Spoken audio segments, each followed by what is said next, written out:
In the book, The Art of Seduction, there are these 9 seducer archetypes that are referenced and studied throughout. It's interesting and maybe even informative to see how these other ways of classifying people line up with personality types. In the book, he talks about how most people will resonate with a few of the different archetypes when it comes to their approach to attraction or romance or seduction, as the case may be. So there obviously isn't going to be a neat overlap between these things. Instead of describing these archetypes at the start, I'll do so as we're going along. Obviously, if you want to know more about these things, I'd recommend getting the book. I'm pretty sure the audiobook is free somewhere on YouTube. ISTPs and INTPs.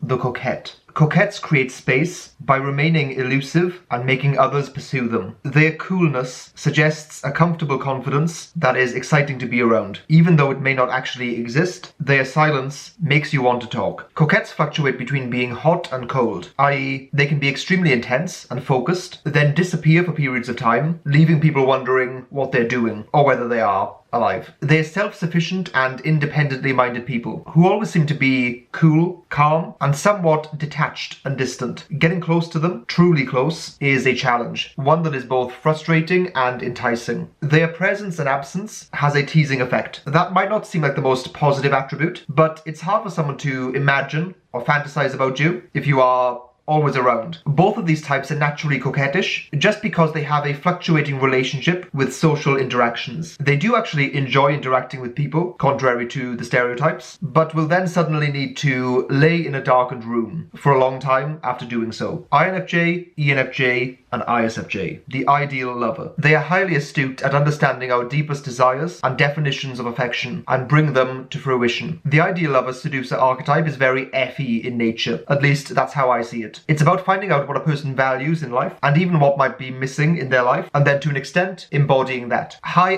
FI types might see this approach as somehow unusual, if not downright suspicious at times. But it's characteristic of FE to put immense value on other people's feelings to the point where they feel responsible for them. This can be a mistake they make by going too far in this regard and overextending themselves. All 3 of these types spend time getting to know the people in their life to the point where they probably know much more about the other person than the other person knows about them. People of this seductive archetype are very attuned and attentive to the person they're dealing with. They pay attention and over time naturally come to represent some sort of ideal to the other person. ENTP and ESFP, the charmer. As one English princess remarked, when I left the dining room after sitting next to Mr. Gladstone, I thought he was the cleverest man in England. But after sitting next to Mr. Disraeli, I thought I was the cleverest woman in England. Charmers will swoon you with a devilish smile on their face. They are seductive types who make you feel good by putting the spotlight on you. They are excellent conversationalists who might engage you in a witty way or even debate or challenge you verbally. Regardless of which approach they take, you'll end up feeling like the best has been brought out of you. Both ENTPs and ESFJs have an egalitarian approach to people, and they'll pretty much talk to anyone. In fact, they'll talk to too many people. This allows them to bring people out of their shell and give them experiences that they wouldn't otherwise have. ENTJ and INTJ, the charismatic. It's not always obvious what makes them charismatic. It could be the smoothness of their use of language, their self-confidence, the fire in their eyes. The charismatic seducer is someone who has a vision, someone in possession of an innate self-belief and self-confidence that they can bring about or achieve the vision that they've set their minds to. This results in people wanting to follow them and rally behind them and their ideas. Being charismatic and being charming are 2 different things. Charismatic people are often much more polarizing than charming people. It comes down to having a sense of purpose, which is what people so often lack. It's that sense of direction. They are people who are going somewhere. That is deeply seductive to people. INTJs and ENTJs have this appeal in abundance. INFPs and ENFPs, the dandy. Both masculine and feminine, impudent and charming, subtle and outrageous. Let other people worry about being socially acceptable. Those types are a dime a dozen. The dandy is a seductive archetype that defies gender stereotypes. It's a seductive type that is probably more common these days, since those things are being challenged